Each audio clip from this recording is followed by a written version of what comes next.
ఇప్పుడే షర్మిల గారు తన కుమారుడి వివాహం జరిగిన విధానాన్ని గురించి ఒక ఎక్స్‌ప్లనేషన్ ఇస్తూ ఇచ్చిన వీడియో అయితే చూడటం జరిగింది. ఆ వీడియో చూసినప్పుడు నాకనిపించింది ఏంటంటే, ఆమె క్రైస్తవుల ఓట్ల గురించి బాగా కంగారు పడిపోతున్నారనేది ఒకటి అర్థమైంది.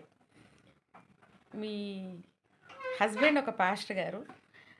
మీరు కూడా క్రైస్తవురాలు అని చెప్పుకుంటా ఉన్నారు.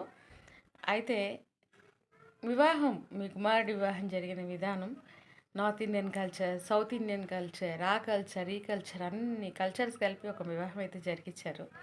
అది మీ ఇష్టం. ట్రోలర్స్ ఏదో ప్రశ్నించినట్టున్నారు. వాళ్ళు ప్రశ్నించడం కూడా సహజం. కానీ మీ ఎక్స్‌ప్లనేషన్ అయితే వినగానే అర్థమైందేంటంటే, ఎక్కడ క్రిస్టియన్స్ దూరం అవుతారో ఆ ఓట్లు చీల్చకుండా ఎక్కడ ఆగిపోతారో మీరు, చంద్రబాబుకి సహాయం చేయకుండా ఎక్కడ ఆగిపోతారో అనే ఒక కంగారు అయితే క్లియర్‌గా కనిపిస్తూ ఉంది మేడం. ఆ మధ్య అనిల్ కుమార్ గారు కూడా ఒక క్రిస్టియన్ పార్టీ అయితే పెడతారని బయటికి ఒక టాక్ వచ్చింది. మరి ఎందుకు ఆగిందో తెలియలేదు కానీ ఇప్పుడైతే అర్థమవుతుంది క్లియర్‌గా. అందరూ కలిసి చంద్రబాబుతో సహాయం చేయాలని, చంద్రబాబుకి కోసం పనిచేయాలని, క్రిస్టియన్ ఓట్లు చీల్చి చంద్రబాబుకు సాయం చేయాలని మీరందరూ కట్టకట్టుకుని ఉన్నారని అర్థమవుతోంది.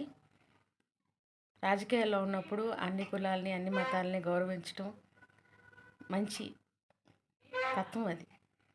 మీ నాన్నగారిని, మీ అన్నగారిని చూసి నేర్చుకోండి మేడం. ఎందుకు అంత కంగారు?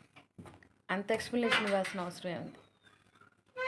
మిమ్మల్ని నమ్మే ఉద్దేశం, మిమ్మల్ని నమ్మే పరిస్థితి క్రైస్తవులకి లేదులెండి. ఎందుకంటే తెలంగాణలో మీరేం చేశారో అందరికీ తెలుసు.